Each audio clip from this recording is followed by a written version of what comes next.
গোবিন্দভোগ চালের পায়েস, সিমই অনেক তো খেলাম। চলো আজ বানাবো হচ্ছে বাঁধাকপির পায়েস। হ্যাঁ, শুনতে কেমন লাগছে তাই না? খেতে কিন্তু আরো ভালো লাগে। চলো প্রথমে দেখো বাঁধাকপিটাকে ছোট ছোট করে গ্রেট করে কেটে নিলাম। এবার বাঁধাকপিটাকে সিদ্ধ বসিয়ে দিয়েছি। আর এখানে পায়েসের জন্য নিয়ে নিয়েছি গোলাপ জল, চিনি, দুধ, ঘি, তারপর আমুল ফ্রেশ ক্রিম। এদিকে তো বাঁধাকপিটা ভালোভাবে সিদ্ধ হয়ে গেছে। এবার চলো এখানে ছেঁকে ভালো করে তুলে নিই। এবার কড়াইতে ঘি দিয়ে বাঁধাকপিটাকে ভেজে নিতে হবে।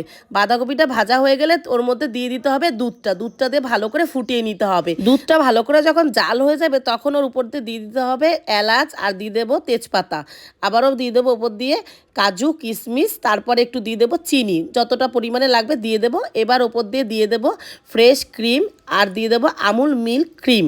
ব্যাস, নিয়ে ভালো করে নাড়াচাড়া করে যখন দেখবো একটু কমে এসেছে তখন ওপর দিয়ে দেবো গোলাপ জল। দেখো হয়ে গেছে, এবার নামিয়ে নিলাম। ঠান্ডা হলে পরিবেশন করুন আর সবাইকে খাওয়া। খেতে কিন্তু দুর্দান্ত লাগে, বুঝতেই পারবে না যে বাঁধাকপি পায়েস খাচ্ছি।